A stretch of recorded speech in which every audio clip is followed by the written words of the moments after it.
journal.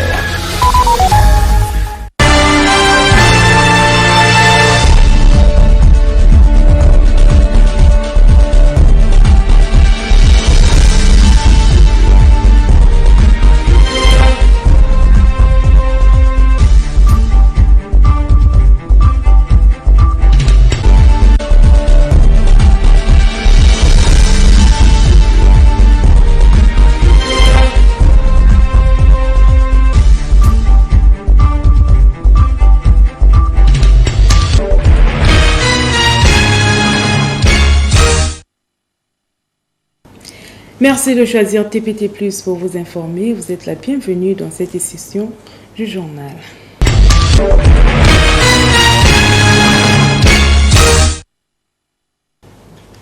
C'est par l'aéroport international Agostino Neto qu'est arrivé aux environs de 17h Rufin Dambenzi, conseiller du préfet de Pointe-Noire chargé du domaine public et de l'urbanisation et opérateur économique après un long séjour passé de l'autre côté de la France pour évacuation sanitaire.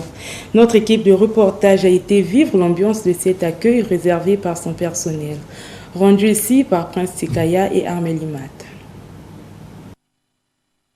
Albert Rufin Dambenzi, acteur politique et opérateur économique, est en fait de retour au Bercail, alors qu'il avait été évacué en France pour des soins médicaux. C'est après plus de 3 ans passés de l'autre côté de l'Hexagone qu'il nous revient en pleine santé. L'ensemble de son personnel et quelques amis lui ont réservé cet accueil chaleureux au pied de l'avion à l'aéroport Agostino Neto de Pointe-Noire. Oui, le voir en vie, ce pourvoyeur d'emploi, et avoir connu son état de santé lors de l'évacuation, on ne peut faire l'économie des applaudissements de triomphe sur la maladie.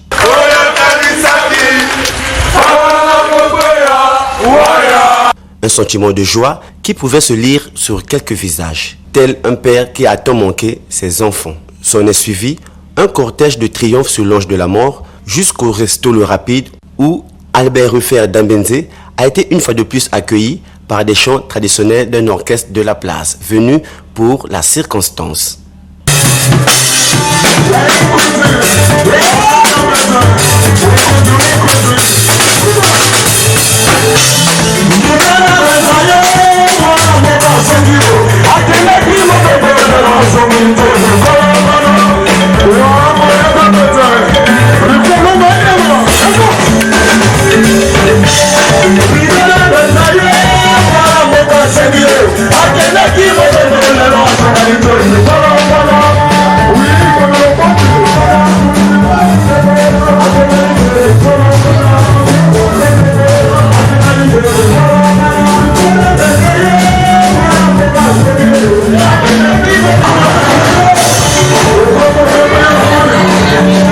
Et Albert Rufin Dambenzi, c'est bien de lui qu'il s'agit, n'a pas tari de joie comme il nous l'a fait savoir. C'est immense ce que j'ai vu, mais ça traduit aussi l'amour que les uns ont pour les autres.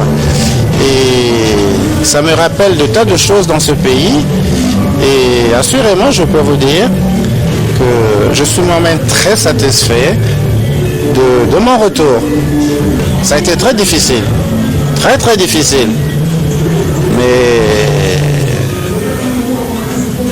peut-être que j'anticipe sur votre question, mais je tenais à remercier le Seigneur Tout-Puissant qui m'a permis d'être parmi vous, parmi tous ceux qui sont venus m'accueillir, ainsi que de près ou de loin, tous ceux qui ont participé, ils se reconnaîtront d'ailleurs,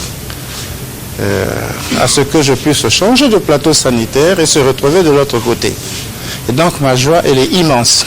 C'est une grande joie et ça traduit l'amour. Mais comme on dit, hein, c'est de l'amour agapé. Donc l'amour totalement désintéressé.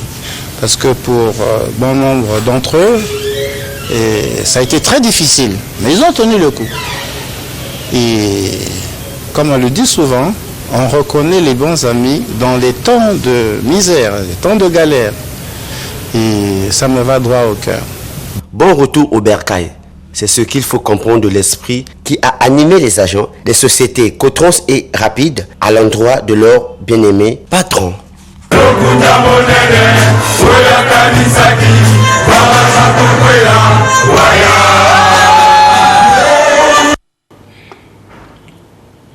Un homme répondant au nom de Nazer Milandou, la cinquantaine révolue, a été retrouvé mort ce mardi 14 décembre dans l'arrondissement 4 Luanzili, plus précisément dans la rue Pongui, peu avant 8 h du matin. Avant que les services habilités ne passent procéder à l'enlèvement du corps sans vie, notre équipe de rédaction s'est dépêchée sur les lieux pour vous remonter l'information. Suivez donc ce reportage de Génia Loubaï, Christian Ibwanga et Kevin Le Différent. L'homme serait connu comme un alcoolique. Il passait souvent son temps à boire et ne se préoccupait pas vraiment du manger. En tout cas, il s'appellerait Milandou Nazer et vivrait à Matende. C'est ce qui se disait sur les lieux par ceux qui l'ont côtoyé. Il ne présentait aucune trace apparente de coup à vue d'œil. Le service de police a été présent sur place, tout comme le président de zone, CQ 402, qui nous a dit ce qui suit. Oui, ce matin, vers 8 h, j'étais à la maison, ils sont venus m'appeler qu'il y a un corps sur le pont. Quand je suis arrivé, bon, il était plié là. Quand il était plié, j'ai appelé son neveu qui est là-bas. Le neveu est arrivé, il a tenté le pied et puis il a mis un drap. C'était comme ça. Mais il n'est pas tapé par quelqu'un, non. Il n'est pas tapé par quelqu'un, il n'est pas noyé dans l'eau, il était là sur le pont. C'était comme ça. Le décès de l'homme a été constaté sur les lieux. Hélas, triste constat que celui fait par son neveu qui était avec lui peu de temps avant sa mort. Encore en fait, je dormais. Il y a un monsieur qui est venu m'appeler. Il m'a informé que non, il y a ton oncle qu'on l'a retrouvé à la veille là-bas. Il est fatigué, en train de trembler et tout. Donc, si vous avez vraiment le temps, il fallait que vous passiez le voir. Je suis passé le voir, il était assis, en train de trembler là, je l'ai pris. En sortant vers le goudron, on a marché. Je lui donnais les reproches, je lui faisais les reproches. J'ai essayé d'arrêter quelques taxis, les taximans ne voulaient pas. Après, j'étais content de le porter parce qu'il était en train de tituber, il n'arrivait plus à marcher. Je l'ai porté, après c'était, je ne sais pas si c'est la mauve ou c'est de l'eau, je ne sais pas quoi qui coulait dans sa bouche, derrière mon dos. Et les gens m'ont dit, arrêtez, masque, n'a coulé tout ça. J'ai senti aussi que ma chemise s'est mouillée. Et je l'ai descendu ici, je l'ai fait asseoir et ses yeux ont tourné. Il a ouvert la bouche et il a pissé. Et voilà. Et les gens sont arrivés, ils m'ont mené de l'eau, j'ai essayé un peu de renverser. On m'a dit non, regarde un peu sa battement de cœur et essaye un peu d'appuyer sur le poignet, essaye un peu de voir comment on appelle ça, la circulation sanguine et tout. Rien n'en allait. Et il y a une petite qui a dit bon, je vais quelque part l'appeler la Croix-Rouge. Et elle est partie, moi aussi j'ai dit bon, j'ai pas le téléphone sur moi. Il fallait que je fasse un tour à la maison pour aller prendre le téléphone et sensibiliser les parents. Et nous sommes arrivés, bon voilà. Il est tout le temps... ivre tout le temps, donc voilà quoi, c'est un problème, disons, il buvait beaucoup, il mangeait moins, très peu.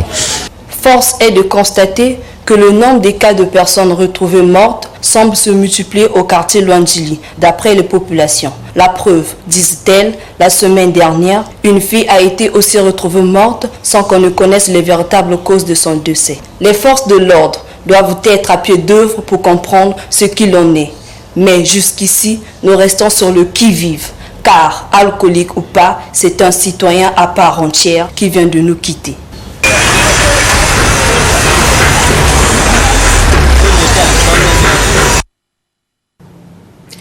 La naissance ou la création d'une ville est du ressort de la normale, ça s'appelle l'urbanisation.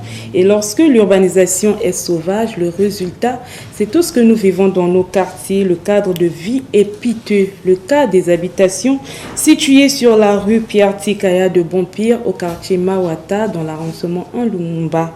Un reportage constat de Prince Tikaya et Merioska Bakotana rendu par Tivumbo. Tellement que l'urbanisation est sauvage chez nous, l'état de lieu de l'habitat ou du cadre de vie ne devrait plus étonner. Ici par exemple, tout porte à croire que dans cet environnement, qu'il s'agit d'un immense bidonville. Erreur.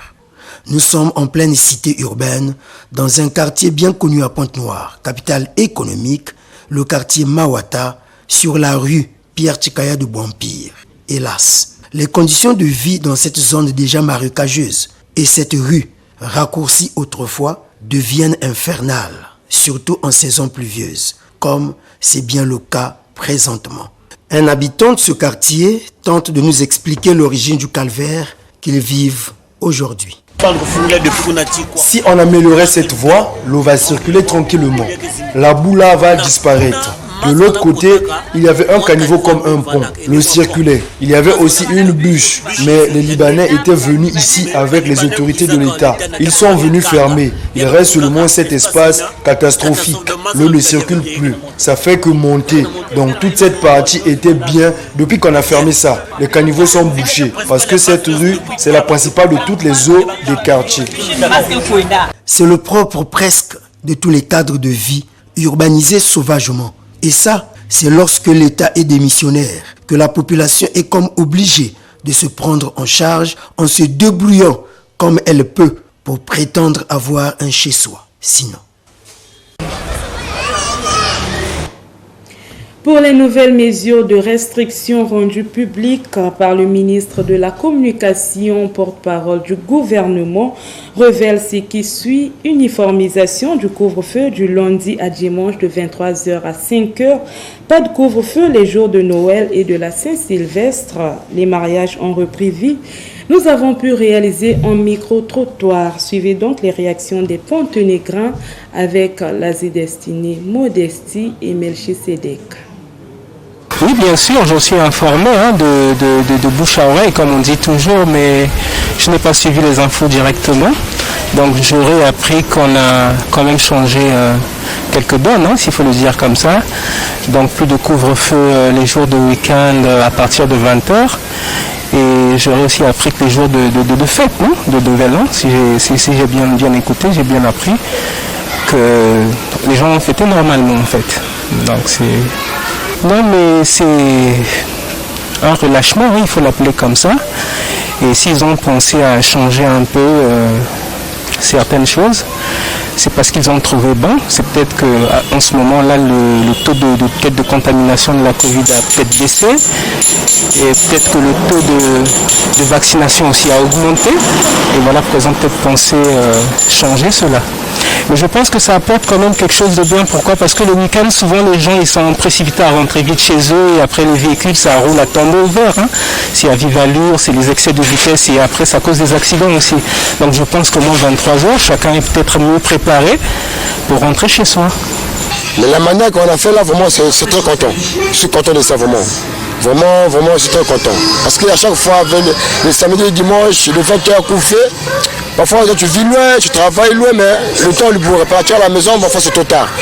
Bon, tout ce qu'il a dit là, vraiment, moi je ne peux même pas contredire. Il a fait ça pour le bien de la population. Donc si je contredis là, je serais ennemi de ma propre vie. Donc je ne ferai qu'obéir à tout ce qu'il a dit. Je ne peux rien contredire, voilà. Le message est bien. Il faut seulement obéir à ce message. Je l'ai d'abord dit que c'est pour le bien de la population. Pour moi, d'un côté, le gouvernement il a bien fait, vu qu'il y a la maladie au pays. Du coup, vu l'année passée, on nous avait confinés. Du coup, cette année-ci, je trouve qu'ils ont bien fait, mais il faudrait au moins que les gens ils sachent qu'il y a la maladie au pays, qu'ils prennent quand même des mesures. C'est vrai qu'on leur a demandé de rester jusqu'à 23h. C'est pas parce qu'on les a demandé de rester à 23h qu'ils sont aussi censés rester à 23h sans pourtant respecter les gestes barrières. Bon, et ça bien, coûte même vraiment. Ça m'a fait du bien vraiment quand j'ai entendu. Je n'ai pas suivi le journal, mais j'ai écouté dans la voiture. Les gens ont parlé. Vraiment, ça fait une fois plaisir pour ce que le président a fait. Le pays va quand même respirer. On était comme si on fermait dans une prison dans notre propre pays. C'est comme si on était à l'étranger.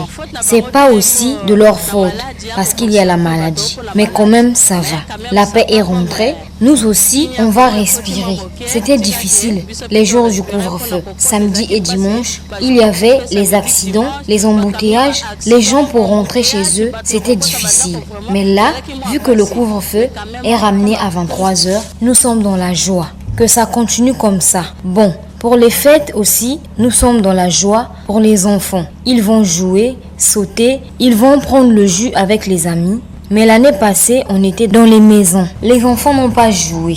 De surcroît, les choses n'ont pas marché. Surtout, les gens qui vendent les jouets, les habits, Ils étaient vraiment dans la difficulté. Je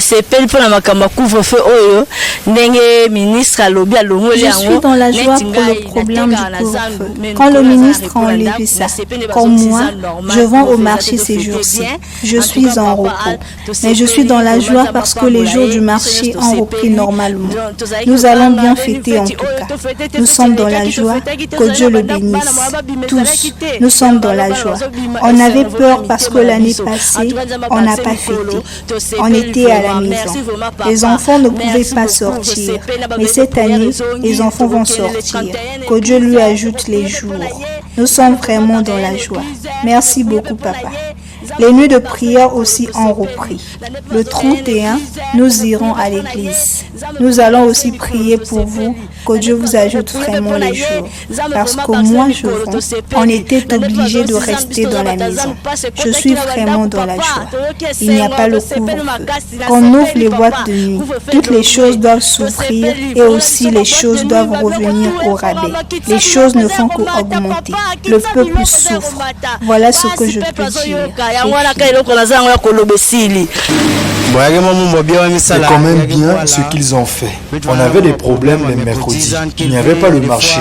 Il y a des fois et d'autres jours, vous ne travaillez pas. Donc là, ils ont ramené le couvre-feu. Les samedis, on fouillait à 17h parce que le couvre-feu était à 20h. Là, c'est maintenant à 23h. Ça va. Pas les 20h, c'était vraiment compliqué pour nous. Les dimanches et les samedis. Les transports étaient devenus compliqués. On se bousculait même quand il était déjà 19h. Tu dois vite rentrer parce que tu ne veux pas qu'on te chicote.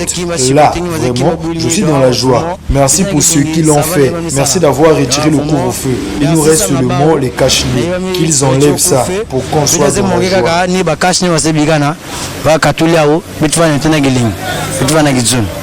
Merci. L'année passée, nous avons fêté dans la maison, c'était vraiment nice. Cette année-ci, on ira ça fait moins bien, tu vois. Donc comme ça, au moins, on peut que les féliciter.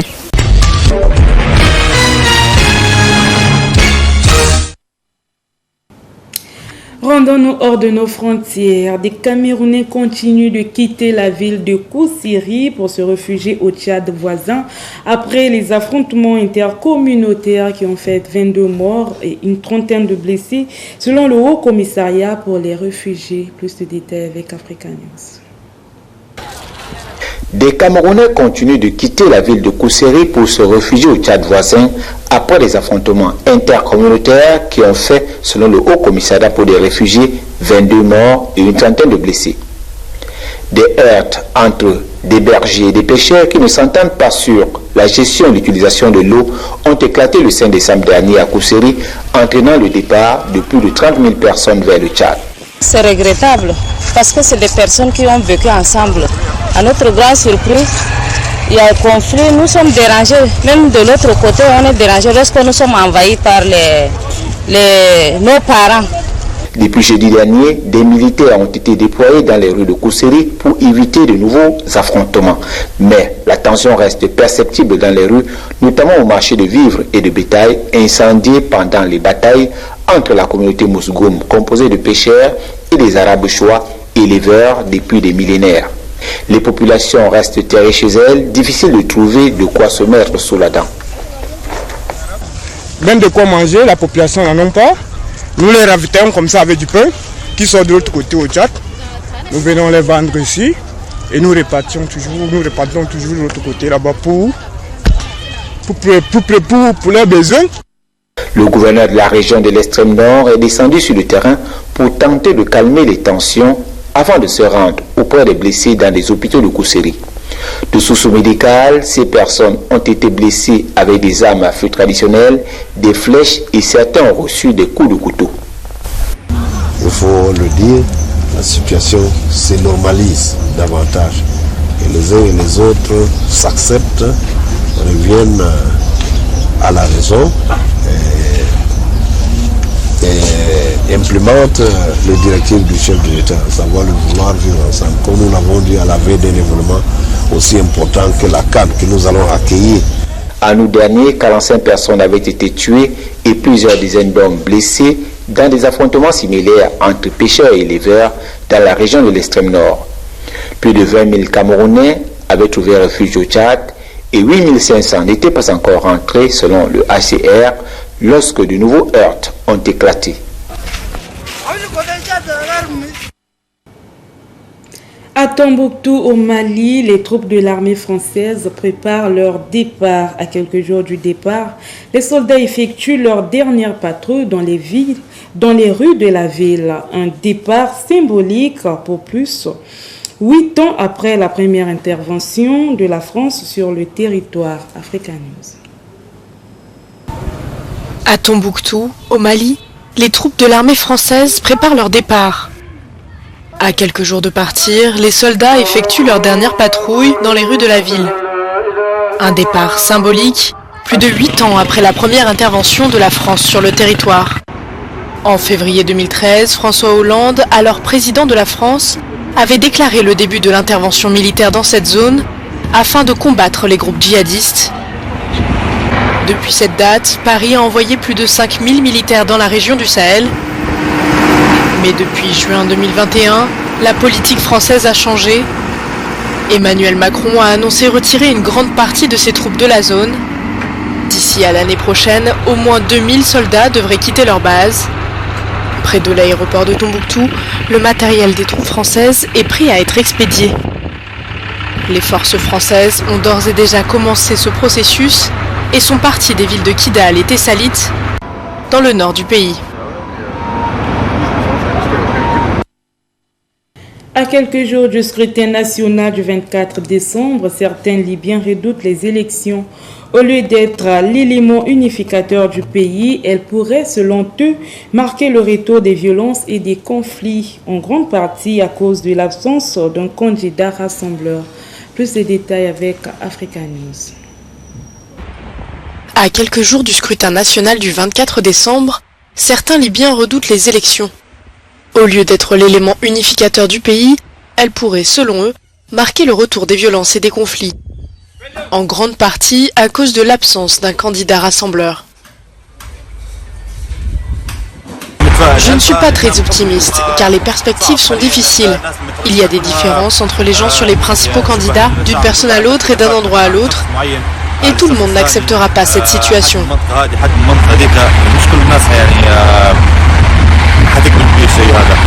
On ne sait pas encore comment les élections vont se dérouler, mais si elles réussissent, on veut que le gouvernement prépare quelque chose et aide au transfert pacifique du pouvoir et établisse la Constitution. C'est considéré comme la chose la plus importante parce que les élections n'auraient pas dû avoir lieu sans Constitution. Des élections scrutées par l'étranger, en particulier par les Nations Unies.